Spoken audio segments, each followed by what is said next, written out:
You have some narrative in your mind that is so negative that when you look in the mirror, you see somebody worth trashing. You see what's wrong.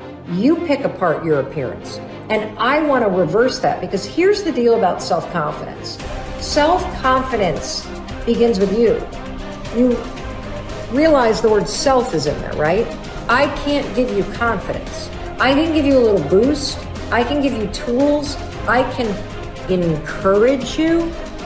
But confidence is forged in fire. It's something that's within you. And here's the thing I want you to realize about confidence. You are a confident person. That's why you miss feeling that way. You can only miss what you know. You've just been blocked from the feeling of it. And wherever you are right now in your life, I'm telling you, confidence is in there. You just got to figure out how to tap into it. If you're holding on to something that does not serve you, you are making a terrible error. It's going to cause all kinds of problems. You may blame other people or other things. You may blame the situation. It's you are the cause of the problem. The man that told me to pick up this book and read it, Ray Stanford, he had a saying. He used to say to me, Bob, you're the only problem you'll ever have, and you're the only solution. I think it might have taken me 5 years to understand it. But I do understand it. And you know something? I am the only problem I'll ever have, and I am the only solution. Don't hold on to anything that is not serving you. Reject it. You know the beautiful part about having an inductive reasoning factor? That's the part that chooses thoughts. You can accept or reject. The beautiful part of your mind, you can accept or reject anything that comes into your world. Accept or reject it. It's a choice. Don't hold on to anything that is not serving you. If we play the victim role, then we are using our personal power to be helpless. If we decide to accept responsibility, then we don't waste time blaming somebody or something out there. Some people feel guilty for creating illness or poverty or problems. They choose to interpret responsibility as guilt. And some members of the media like to refer to it as New Age guilt. These people often feel guilty because they believe that they have failed in some way. However, they usually accept everything as a guilt trip in one way or another, because it's another way to make themselves wrong. And that is not what I'm talking about. If we can use our problems and illnesses as opportunities to think about how we can change our lives, we have power. Here's something I want you to keep in mind. Life is a fight for territory. And once you stop fighting for what you want, what you don't want will automatically take over. In the past, if you look at it, people have perceived themselves as victims of everything around them, victims of circumstances. And then we go, oh, I'm sorry, life did not give me those wonderful things that other people have. And the simple reality is, no, if you have an issue, it's not the outside. This is what we've always, universe, give me something. We now know that our issues are internal. It's our own subconscious beliefs that we've been programmed with of disempowerment. Like when a child is growing up and getting its programs, so think of what things parents say. Oh, you don't deserve this. Who do you think you are? I mean, the parents didn't mean that for your whole life. They were trying to, goad you, needle you to make a change, so they would say these things. 95% of our life comes from those programs. So if you have disempowering beliefs about who you think you are, because you got them from other people, that's how you know who you are. These disempowering beliefs play 95% of the day in an average person's life. So I say, my wishes and desires, I want success, I want great relationships, I want all these wonderful things, I want health. I go, well, that's conscious mind, because conscious mind's creative. But as science reveals, only 5% of the day are we operating from our own personal wishes and desires. 95% of the day we operate from the programs that we got in the first 7 years.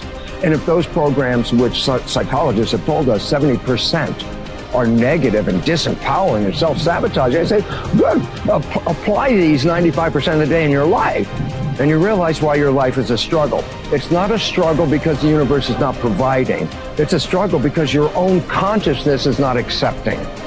And this is where we have to change. And so getting control of your mind, taking charge of your consciousness is a way of overcoming those limitations. There are many different ways to take this control back in your life. And one of them is the ability to, like in yoga, for example, to be the master of your mind and not let it run the monkey mind. Let it run. No, I want this. Don't let this other one go. And so overcoming the old self allows us to become somebody else. And there is that period of transition. Yeah. I call it the void, where there's just not a lot happening. And you just got to be able to keep going and continuously get to the end of your belief, where most people stop. I just had a fabulous conversation with someone this weekend. Broke through to the other side, and now there's so much magic happening around this person, but she's worthy now to receive it. And that is the key, because the universe only gives us what we think we're worthy of receiving. So we got to become initiated into this and understand it. Thousands of years of programming that says that we have to change things matter to matter, in three-dimensional reality, and it will take time. But to begin to connect to that resource called the quantum field and create from the field instead of from matter, there's a lot of unlearning that has to go on. You have to really begin to mentally rehearse. Like, so you ask yourself at the end of your day, I do this every day. How'd I do? How'd I do today, bro? How'd you do? Did you do good? Where'd you fall from grace? What was it that caused you to go unconscious for the rest of the day? Like, what was that moment? Now, if you're a student of life, you'll begin to contemplate, well, it was that person that said that thing, then I reacted, or I got this email, or things didn't go my way, and I started feeling angry or frustrated or fearful. The next time that happens, how could I involve my experience? Now, you may have to search for some answers of the best model to build, or you may actually have a long contemplation and start to go, God, the next time that happens, I think I'm going to do this, or I'm going to do that, or I'm going to plan my behaviors. And the act of closing your eyes and rehearsing what you're going to do begins to install the neurological hardware in your brain to look like you already did it. Now the brain is no longer a record of the past.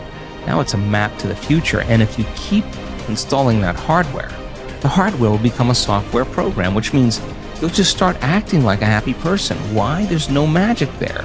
You installed the circuitry. So that's more important than the news. Right. It's more important than answering any email or any text. It's more important than talking about your past. If you want to enjoy self-confidence on the outside, you must practice complete integrity on the inside.